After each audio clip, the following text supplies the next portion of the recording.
Como científico, nunca he creído en las teorías conspirativas. Creo que Al-Qaeda fue responsable de los ataques del 11S, que llegamos a la Luna, y creo que Oswald asesinó a John F. Kennedy. Mirando la cámara. Vale. Hacen falta pruebas para creer que el gobierno ocultó estos hechos. Una teoría conspirativa, como cualquier otra teoría, necesita pruebas. Eso fue lo primero que me pregunté. ¿Dónde están las pruebas? Los científicos que aparecen en este programa hablan ante las cámaras por primera vez. En 1997, científicos de la NOAA grabaron un sonido en las profundidades del Pacífico. Se cree que es de origen orgánico, pero no se ha podido identificar. Lo llamaron Bloop. A principios de la década del 2000, se demostró que la Marina provocó el varamiento de ballenas mientras se probaba un sonar militar. Durante años, la Marina negó ser el responsable de esos varamientos, pero es un hecho. En algunos de esos incidentes, se informó de otros cuerpos que fueron arrastrados con las ballenas. En 2004, 2 niños fueron los primeros en llegar a un varamiento masivo en el estado de Washington. Lo grabaron con su móvil. Los niños aseguraron haber visto algo ese día. Aseguraban haber visto un cuerpo.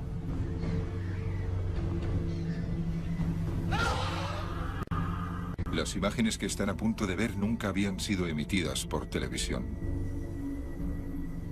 Declararon públicamente haber visto un cuerpo. Más tarde, cambiaron la declaración oficial y la Marina se llevó los restos que encontraron los niños. Lo sé porque fui parte del equipo que investigó ese varamiento. Porque sé lo que hizo la Marina ese día. Y creo saber lo que se llevó. Sirenas. ¿Realidad o mito?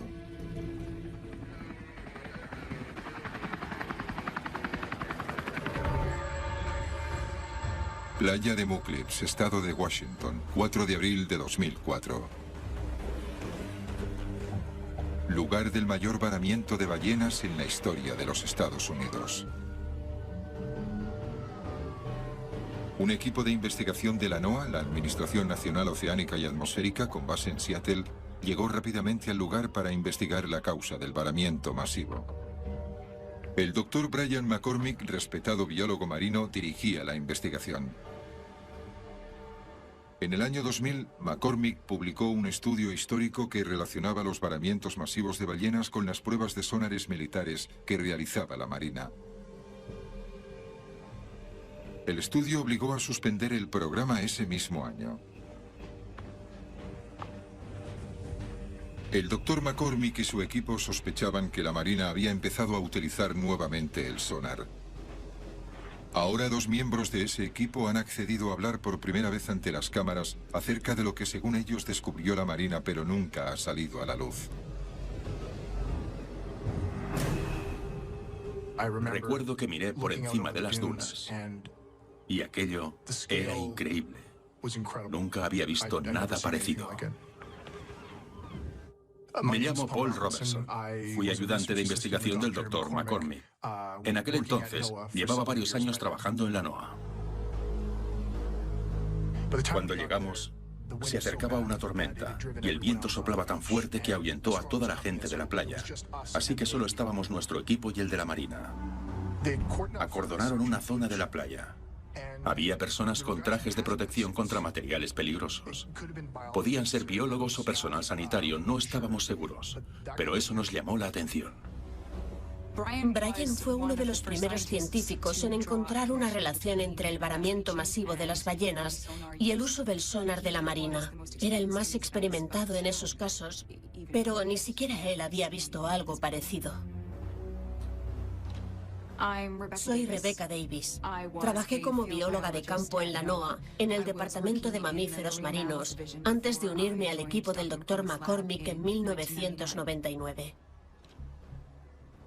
Era visible la sangre que salía por los oídos de las ballenas. Nunca habíamos visto nada parecido. Todas las ballenas sangraban por los oídos. Eso significa que sufrieron algún tipo de traumatismo interno importante. Tomamos muchas muestras de tejido para estudiarlas con el microscopio y determinar la causa de la muerte. Lo recogimos todo tan rápido como pudimos, pero Brian no quería irse. Quería coger la mayor cantidad posible de muestras porque quería saber qué estaba haciendo allí la Marina. Cuando el equipo de la Marina se fue, nos acercamos a la zona en la que habían estado trabajando y no habían abierto a ningún animal. No les habían practicado la autopsia. No teníamos ni idea de lo que habían estado haciendo.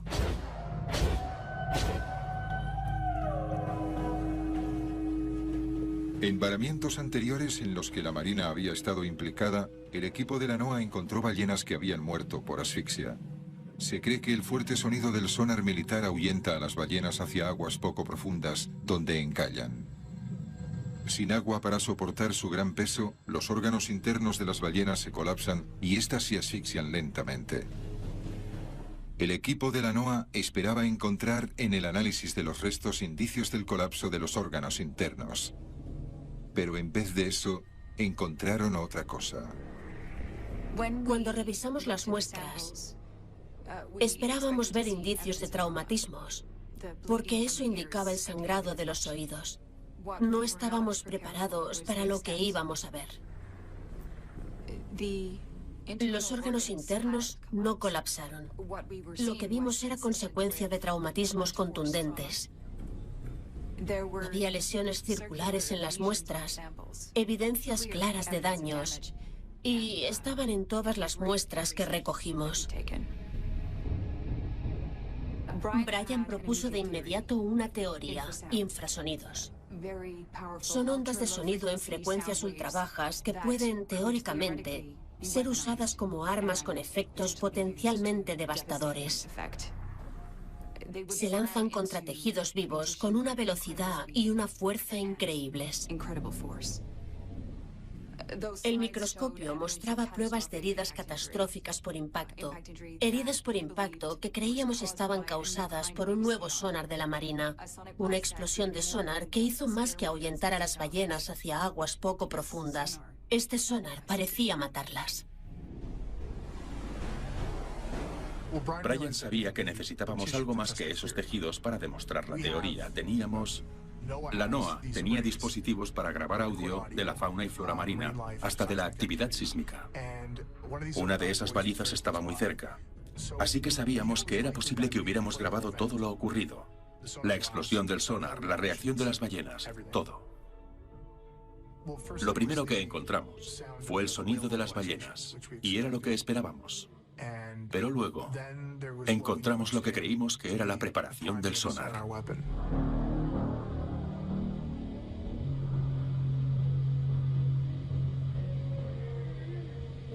Luego hubo un silencio. Resultó ser la calma que precede a la tormenta, porque entonces oímos un boom.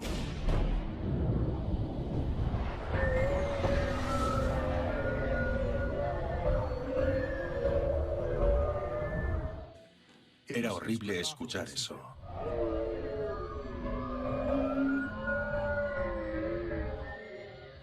Brian estaba tan preocupado catalogando la explosión del sonar que casi pasa por alto lo que había después.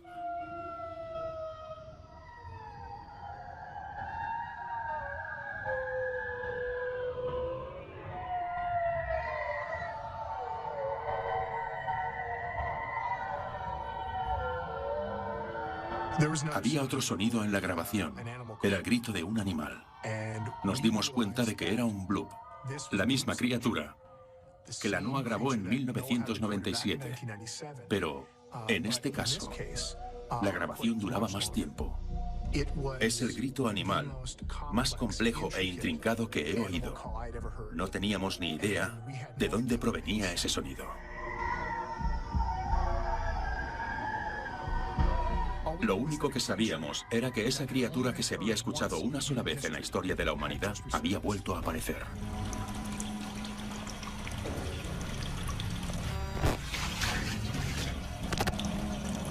Esta grabación se realizó supuestamente en el año 2009 en unas instalaciones navales en Beaufort, Carolina del Sur.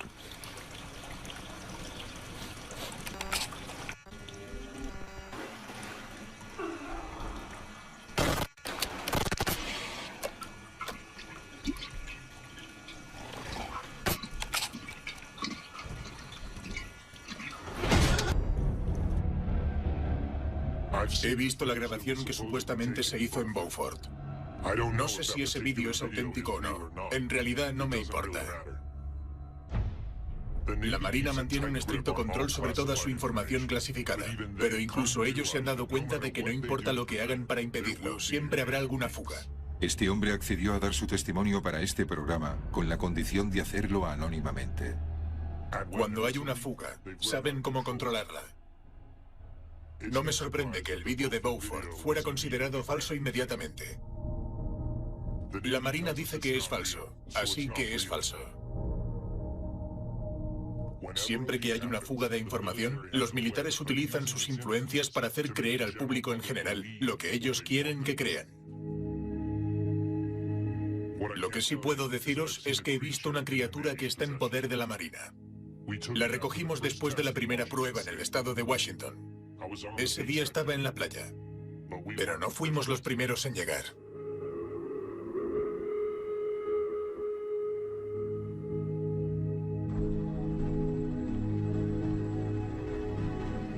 En los meses siguientes al varamiento en el estado de Washington, el equipo de la NOAA respondió a un gran incremento de varamientos masivos a lo largo de las dos costas de Estados Unidos.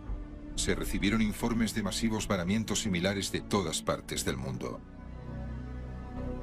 Los equipos de rescate trabajan contrarreloj para intentar salvar cerca de 200 ballenas piloto varadas este lunes en el sur de Australia.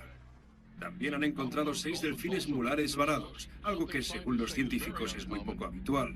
Es el cuarto incidente de este tipo en pocos meses en la misma parte del sur de Australia, y los científicos no encuentran explicación a esos incidentes. Estaba ocurriendo en todo el mundo, así que íbamos examinando los varamientos por todas partes. Alertamos a las agencias marítimas de lo que descubrimos con las explosiones del sonar. Y empezamos a escuchar otras cosas. Informes de cuerpos arrastrados con las ballenas. Había rumores de que las ballenas arrastraban con ellas otras cosas. Y en todos los casos, las autoridades siempre estaban cerca para controlar la escena. En ese momento, lo único que queríamos era que los varamientos parasen de una vez. En algunos de estos incidentes no solo se recibieron informes de cuerpos encontrados, sino de algo más. Algo de lo que ya se había informado antes. No eran cuerpos, sino lanzas. Durante años, pescadores de aguas profundas de todo el mundo las han visto. Las encuentran en peces pescados en mar abierto. En los archivos de un informativo alemán encontramos una entrevista a un pescador que tuvo una experiencia con ese extraño fenómeno. Me llamo Hans Bauer. Crecí en el puerto pesquero de Sassnitz. He sido pescador toda mi vida. Solía trabajar en un barco de Bremerhaven. Hacíamos principalmente pesca de arrastre de bacalao y abadejo en el mar Báltico. Ya había escuchado muchas historias sobre objetos extraños encontrados en peces atrapados en mitad del Báltico.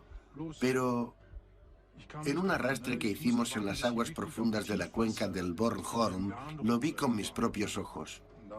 A veces, cuando subíamos las redes al barco, las encontrábamos. Los peces estaban muertos. Tenían lanzas en los costados. Lo vi varias veces. Así que en uno de esos viajes llevé mi cámara. Quería hacer fotos de las ballenas para enseñárselas a mi hijo. Fue en ese viaje, mientras subíamos las redes, vimos salir algo de las redes cuando las estábamos subiendo al barco. Entonces fui corriendo a por la cámara y pude hacer una foto.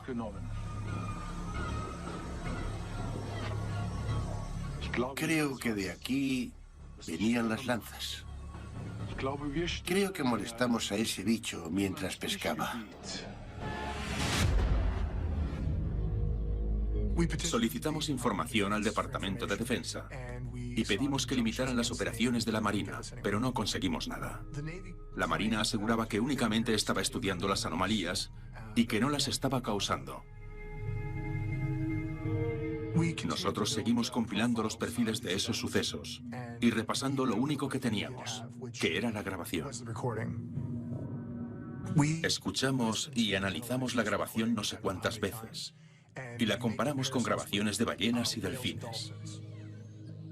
Este sonido, a nuestro entender, parecía mucho más intrincado, mucho más avanzado. Creímos tener ciertas posibilidades de resolver el misterio, pero nos sobrepasaba. Así que necesitábamos ayuda. Soy el doctor Rodney Webster, de la Universidad del Sur de Florida. Estoy especializado en comunicaciones animales. Mi trabajo se centra principalmente en las vocalizaciones de cetáceos, delfines y ballenas. Gran parte de mi trabajo consiste en buscar significantes, que son sonidos particulares a los que puedes relacionar un sentido o un estado anímico. Para los humanos serían palabras, así que serían como palabras de delfines. Lo más interesante de la grabación de 2004 es que pude identificar literalmente cientos de significantes y organizarlos en patrones reconocibles. En los 30 años previos no habíamos reunido tanta información en el estudio de delfines y ballenas. Pero eso no fue todo lo que el Dr. Webster encontró en la grabación. Me di cuenta de que había cambios de tono en el bloop en ciertas partes de la grabación. Así que realicé un análisis espectrográfico de los datos en frecuencias superiores a las que percibe el ser humano. Y esto es lo que encontré. Esto es a velocidad real, eliminando el sonido de las ballenas. Luego ralenticé la grabación hasta una escala audible para el ser humano.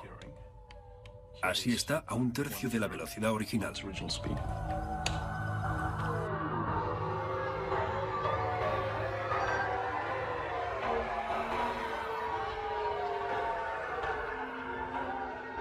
Múltiples individuos. Literalmente miles de distintos significantes. Al menos media docena de huellas vocales individuales. Bien.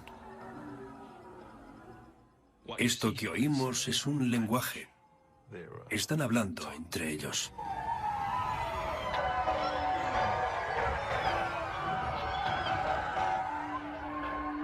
¿Qué animal podía tener un lenguaje tan complejo, tan sofisticado? Nuestra teoría era que se trataba de una especie de delfín. Pero había otra teoría que pronto tuvimos que considerar. La teoría del simio acuático. De hecho, es una teoría acerca de nosotros mismos, de dónde provenimos. Sé que siempre ha habido una gran controversia, pero creo que ahora realmente tenemos algo.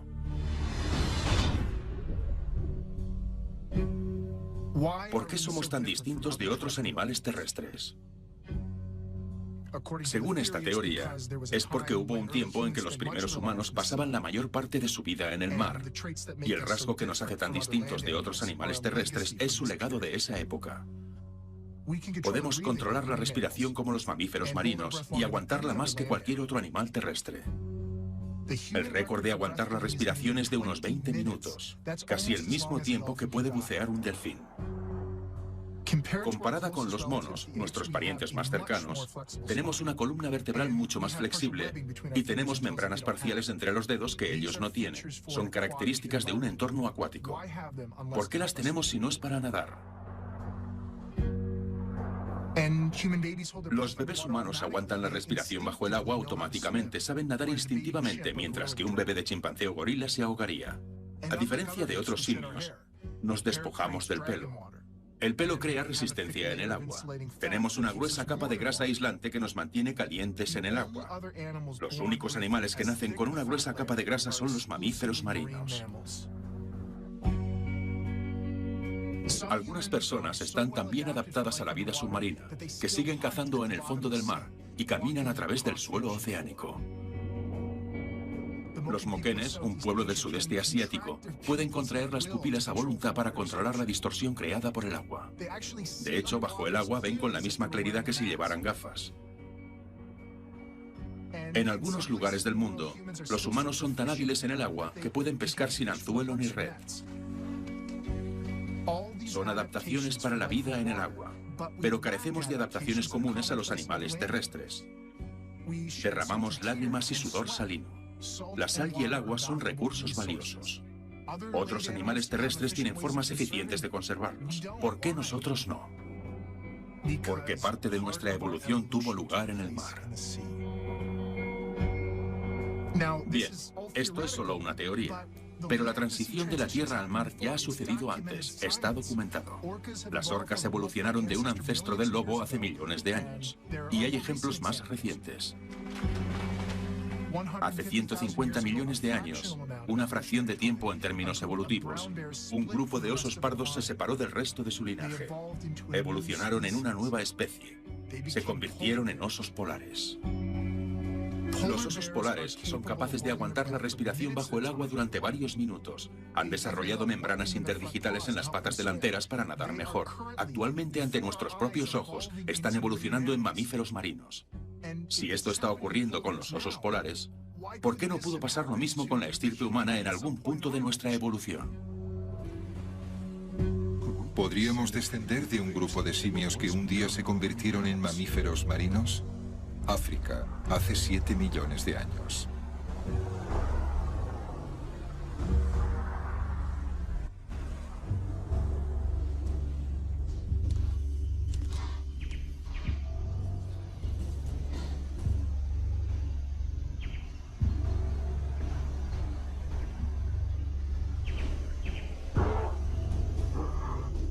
Algunos científicos creen que nuestros ancestros cambiaron los bosques por el mar.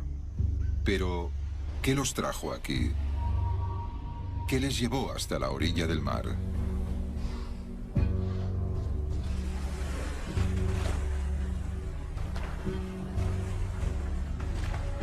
Fue la comida.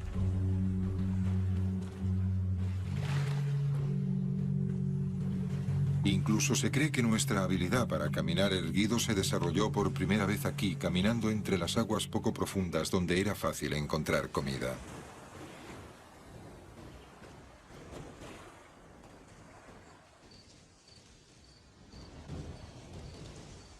Los árboles habían sido nuestra cuna, pero ahora estábamos adaptados para el mar. Con el tiempo, más ancestros de los humanos se reunían a lo largo de la costa. También se cree que fue allí donde empezó a desarrollarse nuestra inteligencia avanzada. El cerebro se desarrolló gracias a nutrientes como el yodo y los ácidos grasos que había en abundancia en los crustáceos y mariscos que allí encontraban. Estábamos empezando a cambiar, al igual que el entorno.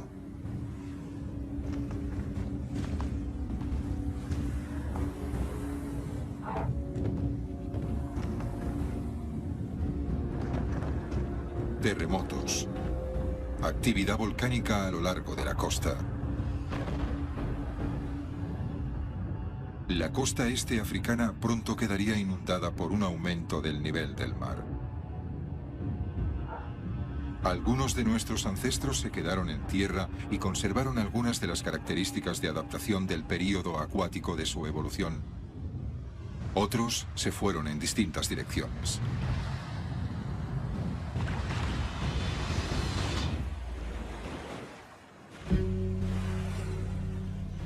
$6,5 millones de años antes.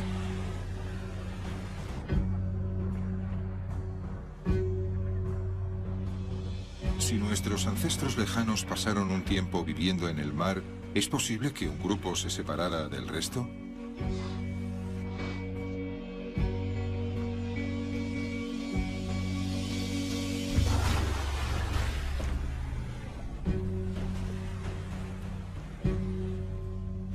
¿Que en vez de alejarse, se adentraran más en el agua?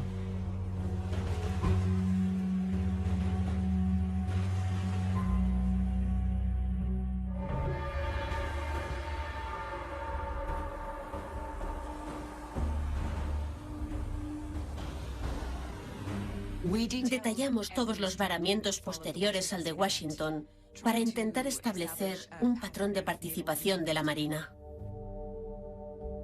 Si lográbamos demostrar que estaba afectando a una nueva especie, pensamos que tendríamos cierto poder, que podríamos obligar a la Marina a revelar lo que estaban haciendo y posiblemente impedírselo. Teníamos pruebas circunstanciales sólidas. Pero necesitábamos más, y eso fue lo que obtuvimos en el varamiento de Sudáfrica.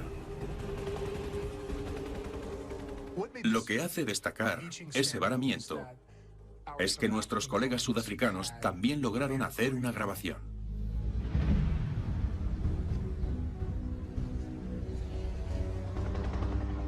Por supuesto, habíamos oído hablar del trabajo del Dr. McCormick. Conocíamos los informes que relacionaban los varamientos masivos con pruebas de sonares. También conocíamos los rumores de que esas pruebas podían haber afectado a una especie que la ciencia aún no había identificado. Y, por supuesto, también habíamos escuchado la grabación del bloop. Soy el Dr. Gavin Dittmar, jefe del proyecto de investigación acústica del Centro de Investigación de Biología Marina de la Universidad de Ciudad del Cabo. Reconstrucción. Teníamos un dispositivo submarino a solo 1 kilómetro de la costa de Ciudad del Cabo. Formaba parte de un programa de investigación para observar la población de ballenas en ciertas épocas del año. Nos pusimos en contacto con el Dr. McCormick porque creíamos haber encontrado lo mismo.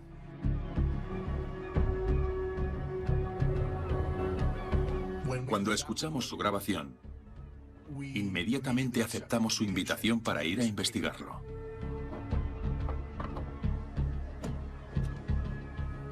Llegamos unas 40 horas después del varamiento y nuevamente no fuimos los primeros en llegar. Otros investigadores oficiales habían estado allí.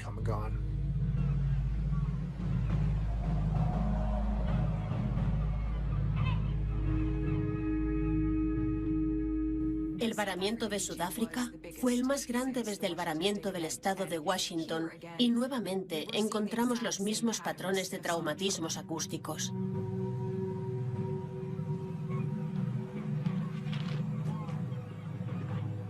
Lo que era distinto en Sudáfrica era la grabación.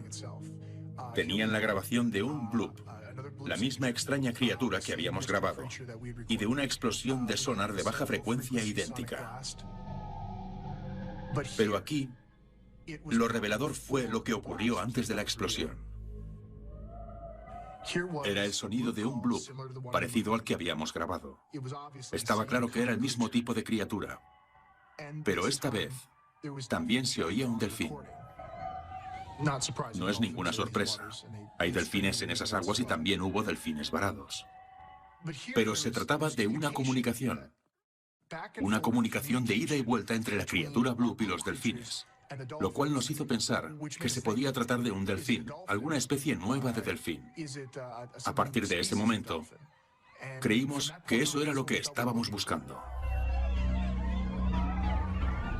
Hasta ese momento solo teníamos pruebas acústicas, pero la evidencia física que nos dio el Dr. Dittmar fue lo más importante.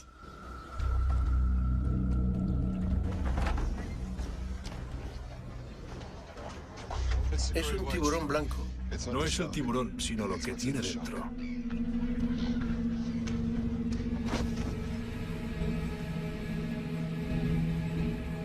Era un desastre, y el olor era espantoso.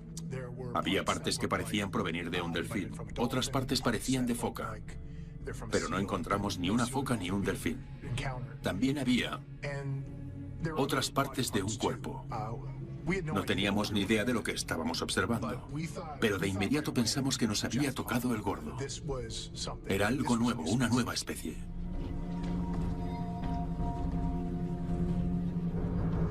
Había marcas de pinchazos alrededor de las agallas y la boca del tiburón.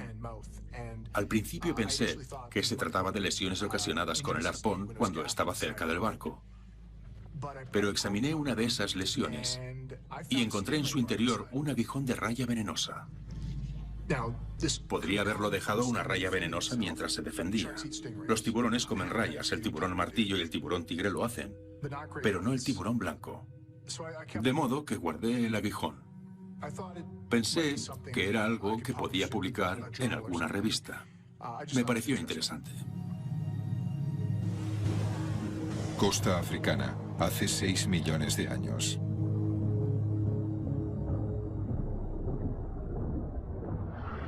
1 millón de años después de adentrarse en el mar, los simios acuáticos estaban mejor adaptados a su nuevo entorno.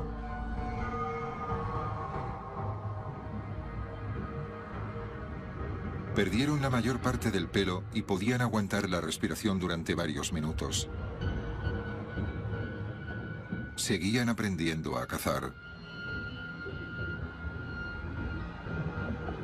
Aprendían mediante la observación.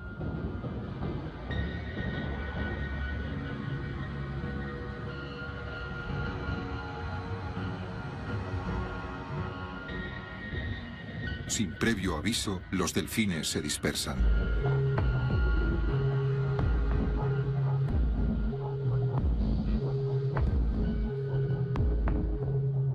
Temporalmente los simios acuáticos debían esconderse, pero con el tiempo aprendieron a defenderse de los peligros de su nuevo entorno.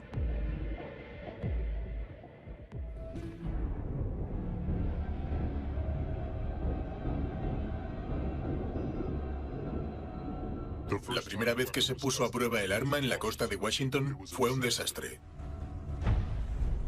El resultado nos pilló completamente por sorpresa. El perímetro no estaba asegurado. Estaba totalmente abierto a cualquiera que paseara por la playa esa mañana. Esos niños estaban en el lugar indicado en el peor momento. Al principio parecía que iba a ser un problema. Se negaron a retractarse de lo que inicialmente afirmaron haber visto. Finalmente, convencimos a la madre de uno de los niños de que no se trataba de lo que creían haber visto. Normalmente la gente no quiere problemas cuando está implicado el ejército. La madre fue lo suficientemente lista como para hacer que los niños cambiaran su declaración. Mantuvimos vigilados a los niños, pero no le contaron a nadie lo que sucedió. Mantuvieron en secreto todo lo que ocurrió aquel día.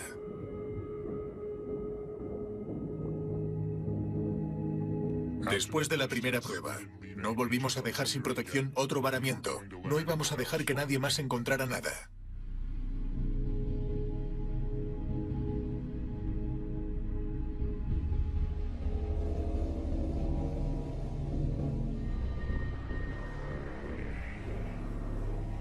Universidad de Ciudad del Cabo, 22 de julio de 2005.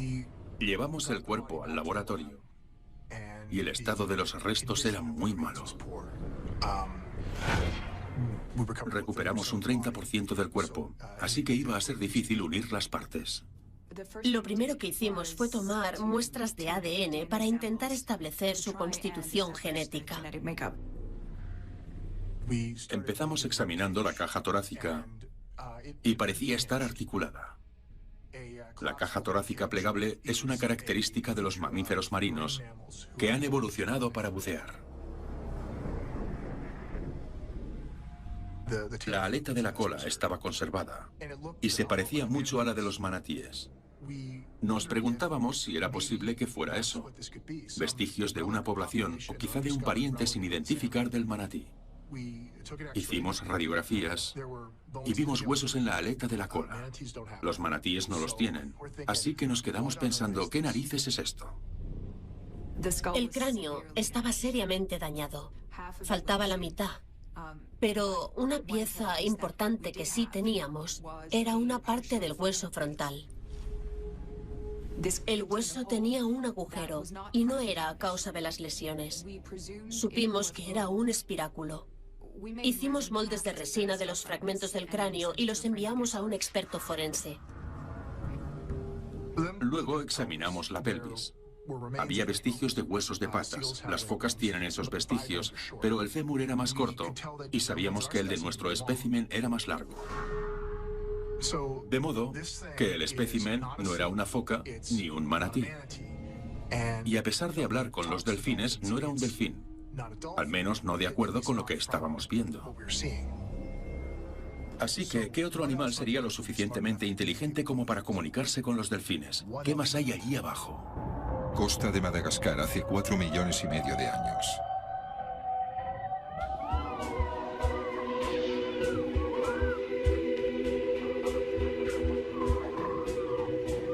La criatura que un día se ocultaba en las sombras ahora nadaba en mar abierto.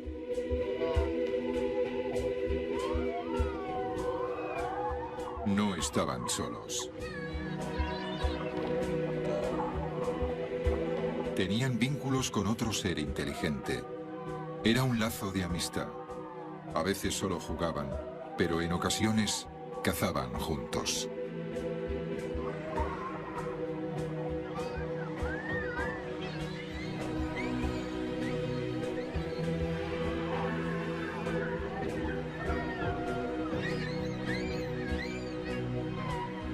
Sus ancestros dormían en árboles. Ahora nadaban entre ellos.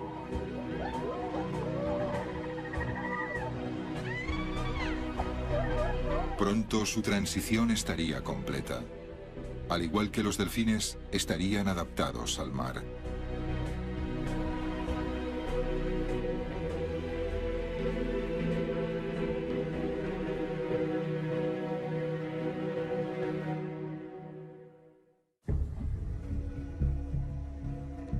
Brian y yo intentamos darle sentido al resto de las partes. Encontramos un hueso que no era parte del animal. Tenía marcas a todo lo largo y en la punta tenía una muesca tallada. No sabíamos qué hacer con eso, así que lo dejamos a un lado para analizarlo más tarde. Empecé a trabajar con las falanges. Son los huesos que soportan las aletas o la estructura de las aletas de las focas y delfines. Estaba claro que esos huesos no podían ordenarse para configurar ninguna de esas cosas. Encontramos algo más. La criatura había sufrido lesiones por el sonar de la Marina. Ahora, el equipo de la NOAA estaba convencido de que la Marina no solo estaba causando daños a las ballenas con sus pruebas, sino también a una nueva especie. La fisiología de la criatura les dio una visión más profunda de su comportamiento. A pesar de tener daños por el ataque del tiburón, encontraron un bazo grande. Los bazos grandes son una característica de los mamíferos marinos. Almacena oxígeno durante las inmersiones profundas. Es como tener incorporada una botella de buceo en su interior. La única razón de tener esa adaptación es para hacer inmersiones profundas en busca de comida. Fosa de las Marianas, hace 3.100.000 años.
Cada vez que encontrábamos algo nuevo, surgían decenas de preguntas. El doctor McCormick invitó a una persona para que echara un vistazo. La burocracia sudafricana estaba tardando mucho en autorizarnos para sacar el material del país, así que Brian le hizo ir allí. Estoy especializado en biomecánica, en las distintas formas en las que los animales se han adaptado a distintos medios de locomoción. Soy el doctor Steven Pearsall. Cuando llegué pensé, ¿qué narices hago aquí si está claro que es un mamífero marino? La cola parecía a la de los animales que se encuentran en los océanos. Solo cuando analizamos los restos con el escáner, me di cuenta de que se trataba de una cola que nadie había visto antes. Observando la estructura de la cadera, el doctor Pearsall reconoció algo sorprendentemente familiar. En los humanos, si observamos la parte alta de la cadera, encontramos unas crestas. Se denominan crestas ilíacas y están diseñadas para soportar el peso. Parecía que la criatura tenía crestas similares en las caderas, pero no tenía sentido. Hasta que me di cuenta de que estábamos viendo la radiografía de forma incorrecta. Lo estábamos viendo así, pero de hecho teníamos que darles la vuelta. Entonces se hizo obvio que esa criatura un día caminó sobre dos patas. Solo hay un animal que camina erguido, en dos patas, que camina sobre dos pies.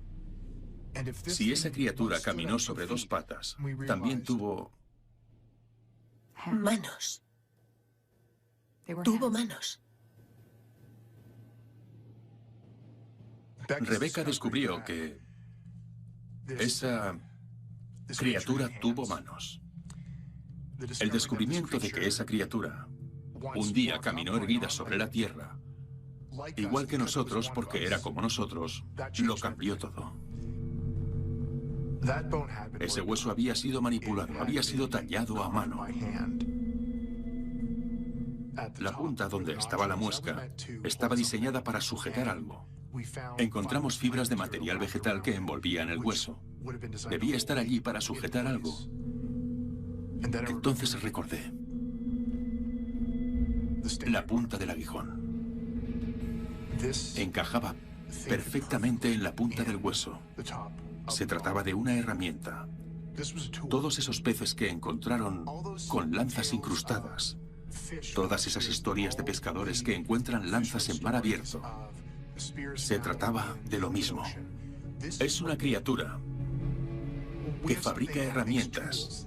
Esta criatura ha encontrado la forma de desarmar a las rayas venenosas y usar sus aguijones para matar peces. Así que se trata de cazadores inteligentes, pero ¿también son presas? ¿Cómo han podido evolucionar estas criaturas para sobrevivir entre los depredadores más formidables del océano? Norteamérica, hace 1.600.000 años.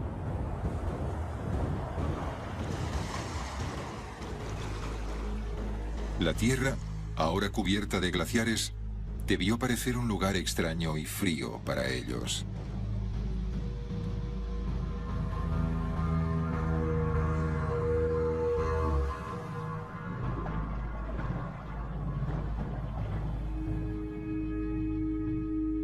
Un solitario explorador nada por delante de su grupo antes de iniciar su travesía en mar abierto. Las oscuras aguas abisales son zonas comunes de alimentación.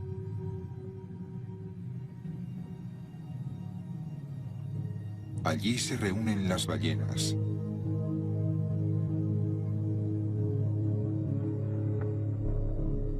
Al igual que los tiburones que las cazan.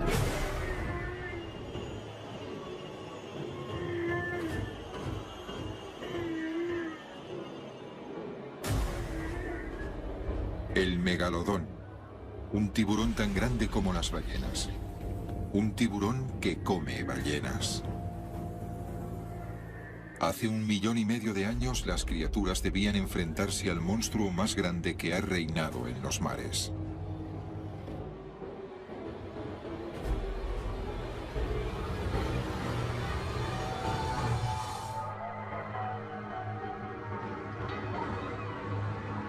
En el grupo hay hembras preñadas y deben protegerlas a toda costa.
Ese cuerpo fue uno de los hallazgos antropológicos más importantes.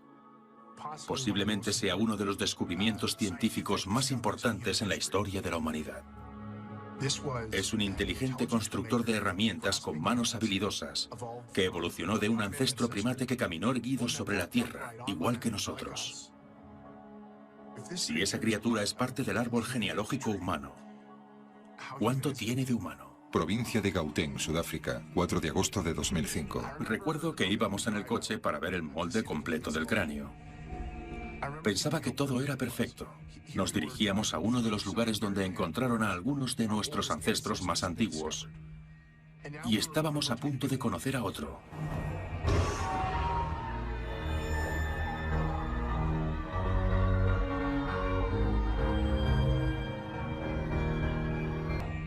Solo que este no era un ancestro, sino una criatura que sigue allí. Reconstrucción. Soy la doctora Lian Visser, antropóloga forense del Departamento de Evolución del Hombre. Me hice cargo de la reconstrucción del individuo basándome en los fragmentos de cráneo y otros huesos. De inmediato me llamaron la atención ciertas características. El cráneo tenía órbitas muy grandes, más grandes que cualquier fósil o cráneo de humano moderno que haya reconstruido. Debe tener ojos muy grandes, y los ojos grandes son una característica de animales adaptados a la oscuridad. Otra cosa que noté fue una cresta en el cráneo. Los cráneos con crestas se encuentran en algunos de nuestros ancestros, pero no en humanos modernos. Los simios la tienen. Examinar el cráneo reconstruido permitió a la doctora Visser trazar el interior de la cavidad del cerebro. Descubrió que las zonas que en los humanos corresponden a la interpretación de sonidos eran muy grandes. También se encuentran en algunos de nuestros primeros ancestros.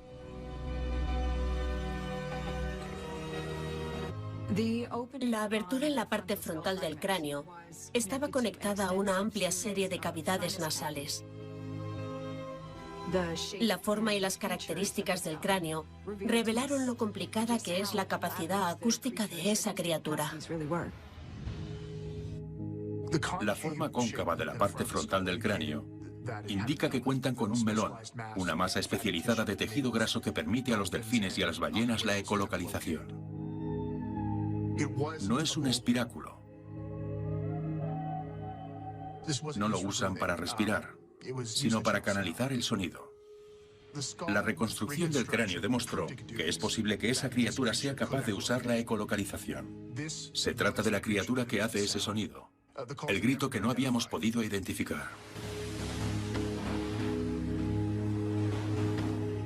La ecolocalización, una forma de biosonar, es la habilidad de emitir sonidos de altas frecuencias que rebotan en objetos para darle al animal un mapa mental de su entorno. Utilizan el sonido para encontrar comida y para comunicarse en medio del oscuro y vasto océano. No tenemos duda de que ese animal era el que hacía el bloop. Era el mismo animal que hizo el bloop que grabamos en 1997. El mismo que grabamos en el estado de Washington en 2004. Y era el mismo animal que grabamos en Sudáfrica, el que hablaba con los delfines. Océano Índico, hace 100.000 años. Las criaturas se comunican con los delfines. Lo hacen para cazar en los bancos de sardinas.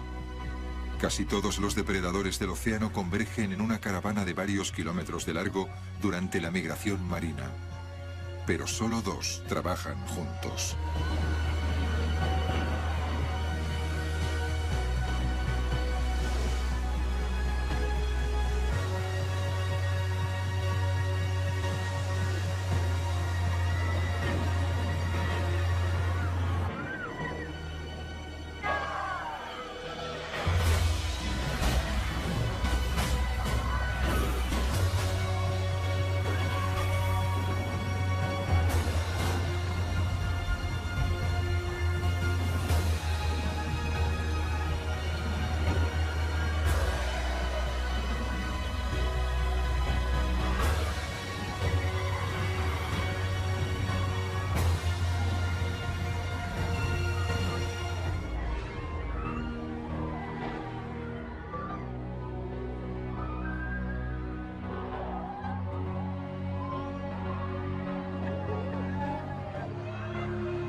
Hemos encontrado una criatura de fábula.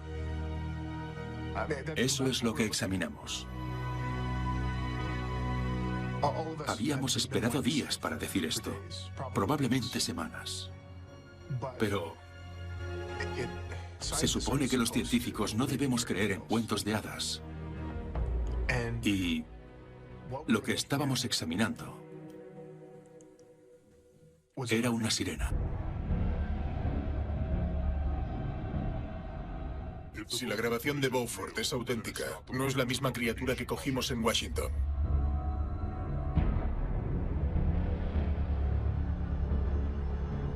Esa no estaba en condiciones de ser transportada. Vi lo mismo que vieron esos niños. Y sé que es verdad lo que le contaron a la Marina.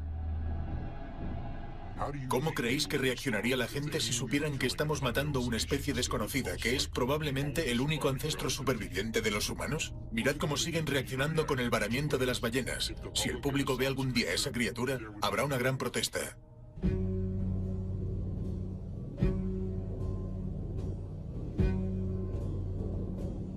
¿Cómo es posible que esa criatura estuviera oculta durante tanto tiempo? Me di cuenta de que hemos explorado más la superficie de la Luna que las profundidades del océano. Si tenemos en cuenta que el hecho de que actualmente seguimos descubriendo animales grandes. En la década pasada se descubrieron 2 especies nuevas de ballenas. Se trata de animales de entre 9 y 12 metros, que nunca antes habíamos visto. Nunca habían sido grabados, animales gigantescos que fueron vistos por primera vez en los últimos 10 años. De modo que sí, es posible que sigan escondidos. Pero además, ya se tenía registro del animal que encontramos. No teníamos registros científicos, pero sí otro tipo de registros. Ya las conocíamos, y desde hace mucho tiempo.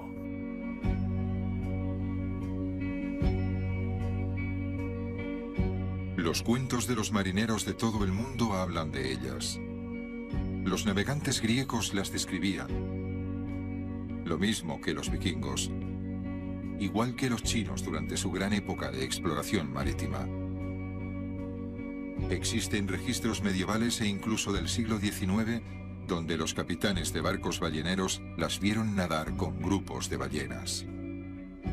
Son culturas de distintos continentes, gente que no tenía contacto entre sí, pero todos describían la misma criatura mítica. ¿Estas historias podrían ser más que un mito? Existen registros en los cuadernos de bitácora de Cristóbal Colón y Henry Hudson de avistamientos de criaturas humanoides con vientres pálidos y moteados, dorsos azul oscuro y colas en forma de remo. ¿Podrían ser descripciones exactas de lo que vieron? ¿Podrían darnos una nueva perspectiva a otras evidencias históricas, como estos dibujos italianos del siglo XVI, de lo que se pensaba que era la descripción de alguna anomalía médica humana? Ahora, estos bosquejos podrían contar una historia distinta.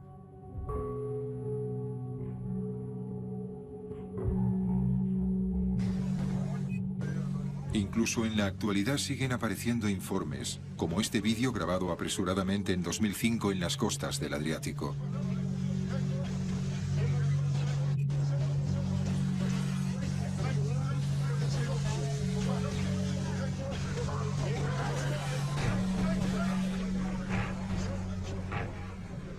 Este avistamiento reciente proviene de pescadores en alta mar. El más antiguo puede encontrarse en el desierto que quedó donde un día hubo un mar. Egipto, en la actualidad. Estas cuevas de arenisca una vez estuvieron junto a la bahía, hace 30.000 años. El mar se ha ido, pero la memoria del pueblo que allí vivió aún permanece, grabada en pinturas rupestres que cubren las paredes de la cueva. Los arqueólogos creen que podrían ser las pinturas míticas más antiguas hechas por el hombre. Se trata de proyecciones en sueños de los primeros pescadores, imaginándose a ellos mismos con colas, nadando con lanzas y redes para pescar, o se trata de otra cosa.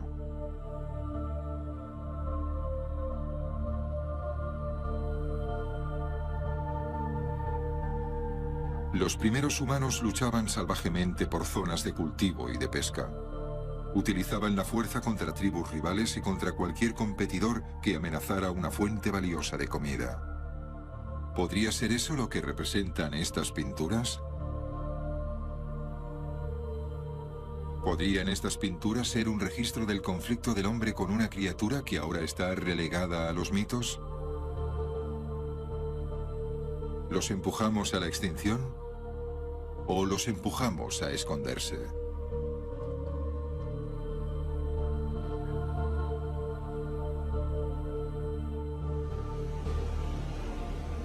Si persistieron, si sobrevivieron, deben haberse escondido en algún lugar. ¿Pero dónde?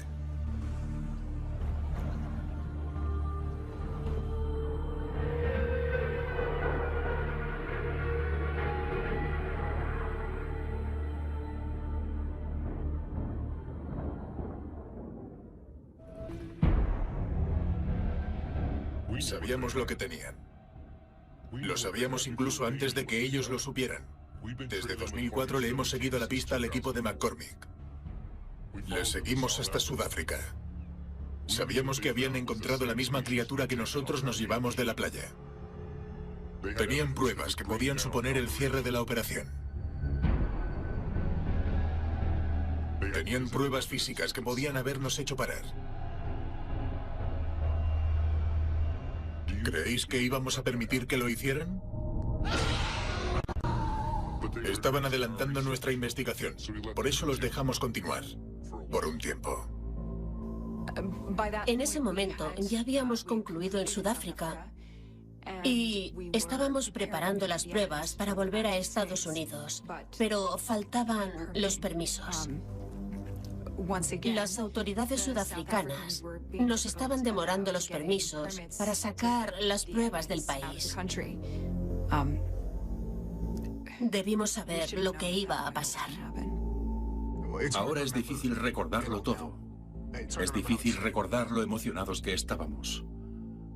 La razón por la que accedí a hacer esto es porque creo que va a ser útil. Rebecca y yo lo creemos. Sin embargo, Brian es más desconfiado. Creo que no está convencido. Y no lo culpo en absoluto después de lo que ocurrió. Ciudad del Cabo, Sudáfrica, 8 de agosto de 2005.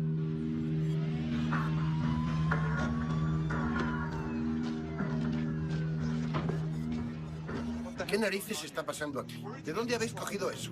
Quítame las manos de encima. Intenté controlar a Brian. Después de eso, intenté darle ánimos durante semanas, pero estaba muy afectado. Todos lo estábamos. La policía lo confiscó todo. Todas las pruebas del laboratorio, todos los archivos, el cráneo reconstruido que íbamos a traernos y se llevaron el cuerpo.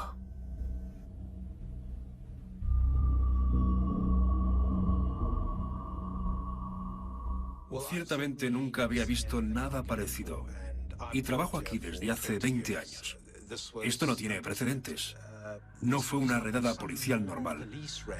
Fue una operación muy sofisticada. Llegaron por la mañana cuando sabían que no había nadie.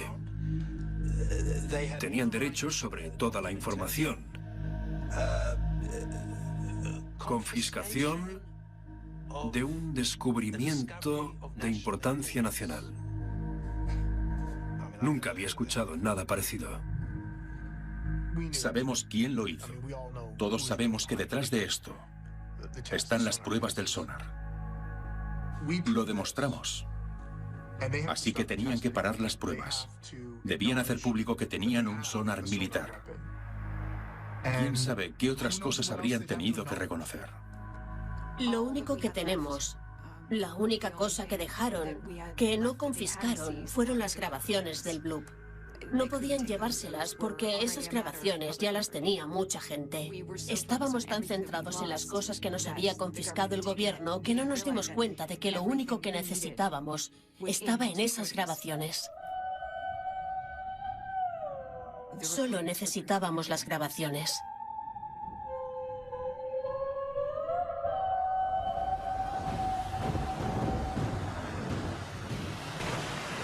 El Pacífico Sur, hace 150 años.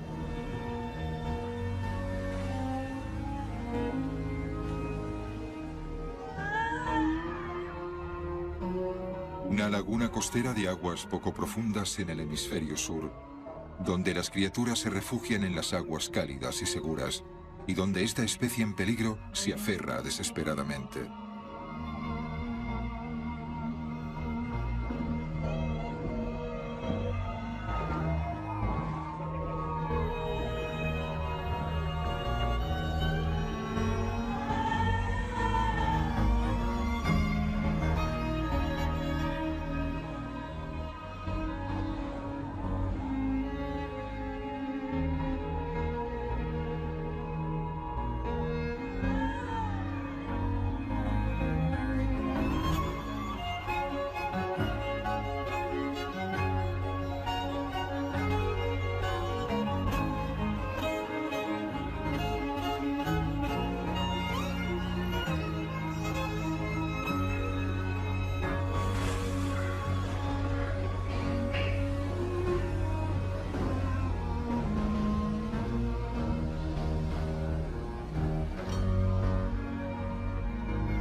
Cuando regresamos a Estados Unidos, estábamos en estado de shock.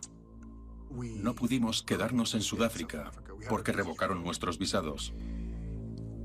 Y cuando volvimos a Washington, presentamos varias quejas al gobierno de Estados Unidos y al de Sudáfrica. Después de un tiempo, el gobierno sudafricano respondió y compartieron las muestras de ADN que habían confiscado del laboratorio de la universidad donde las estaban procesando. Debido a que los resultados de las pruebas de ADN eran tan similares al humano, dijeron que las pruebas se habían contaminado en el laboratorio con ADN humano. Dijeron, ¿por qué otra razón iban a ser tan similares? Desacreditaron los resultados y destruyeron todas las muestras. Nos parecía que estábamos en una novela de Orwell. Se trataba del gobierno. Estaban reescribiendo la historia. Básicamente estaban borrando la existencia de esa criatura. Y la pregunta que me hacía era, ¿por qué? ¿Lo hacen para ocultar sus pruebas? ¿Quieren quedarse con la criatura? ¿Están haciendo pruebas con ella? No lo sabemos. Seguimos sin saberlo. Ahora solo tenemos tiempo. Seguimos recibiendo información de varamientos de ballenas y otros cuerpos arrastrados a las playas, en los que las autoridades locales cierran las zonas. Dicen que en algunos casos hay oficiales del ejército con ropa de paisano. Seguíamos pensando en el varamiento de Washington, en aquel equipo de la Marina. Pensábamos que estaban haciendo pruebas con las ballenas. Pero ahora tenemos una teoría distinta.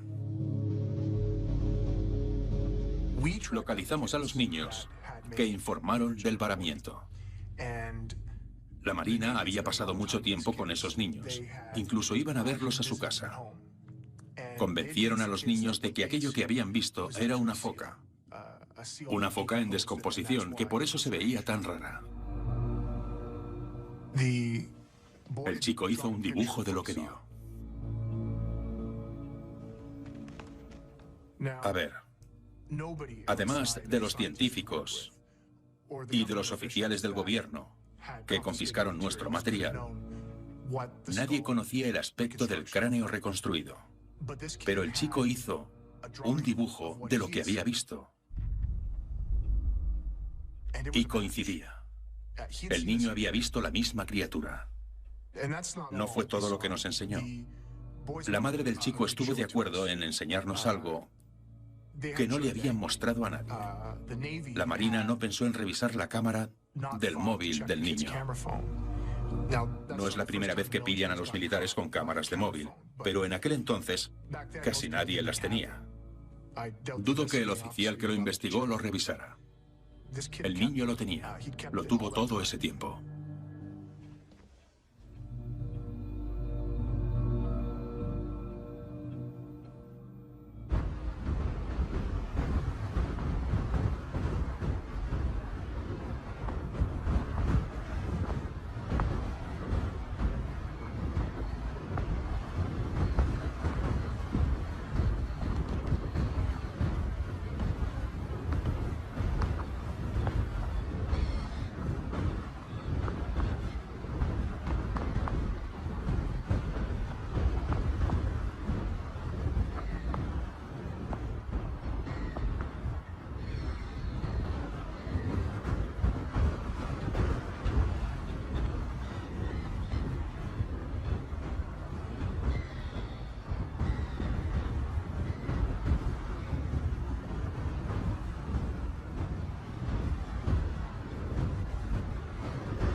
La primera vez que vi el vídeo, recuerdo que sentí escalofríos, y no por la sorpresa de ver viva a la criatura. Recuerdo que pensé que, en el momento previo a la explosión del sonar, la criatura no tuvo ninguna oportunidad.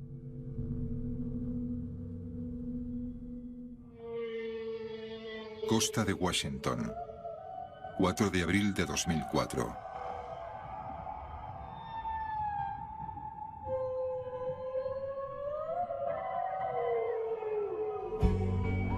Las sirenas viajan con las ballenas.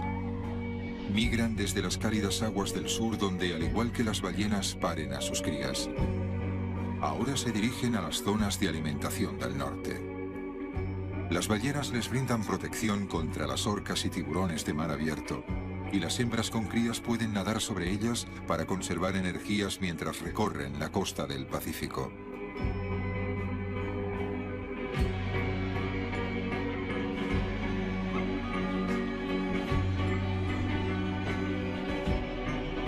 Su último escondite está en las profundidades del océano, pero ahora ni siquiera allí encuentran refugio.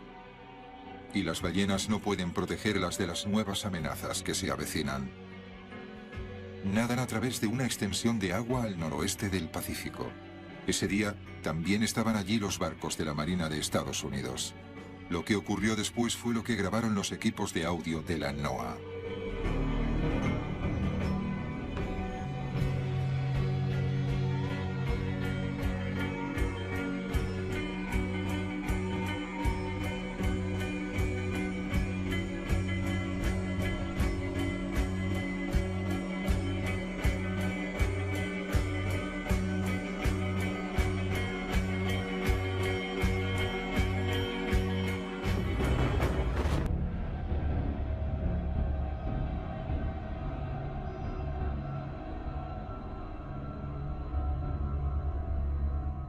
No volvimos a encontrar otra criatura viva. Al menos no durante mi paso por la Marina. Cuando dimití, ni siquiera estábamos seguros de encontrar más. La criatura que recogimos de la playa en el estado de Washington murió en 2007. La mantuvimos viva el mayor tiempo posible. Sé que estuvo mal lo que hicimos. Supe que estaba mal cuando lo estaba haciendo y tengo que vivir con ello. Ahora mi única esperanza es que al contar todo esto sirva para protegerlas, si es que aún queda alguna.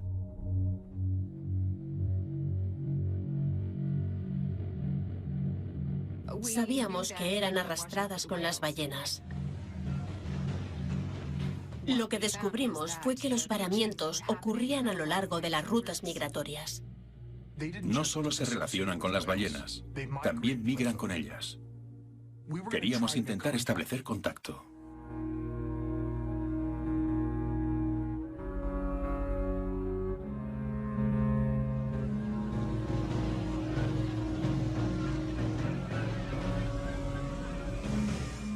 Si veíamos ballenas, sabíamos que estábamos en la zona correcta.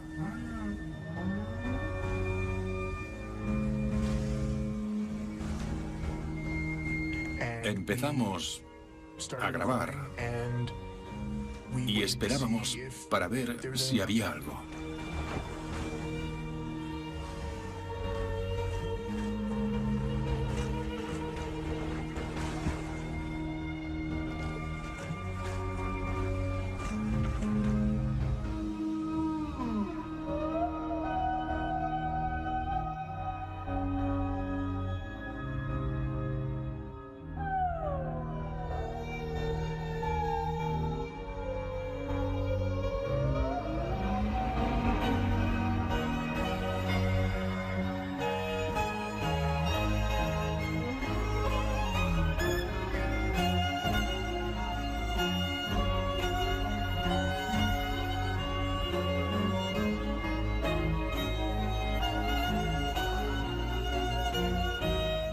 Allí había algo. Brian estaba seguro de haber visto algo. Y yo también estoy seguro de haber visto algo.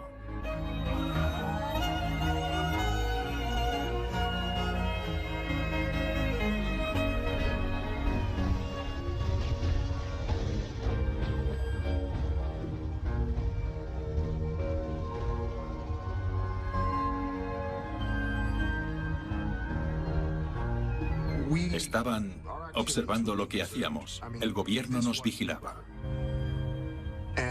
Cualquier cosa que hubiéramos grabado ese día nos la hubiesen cogido. Así no íbamos a lograr nada.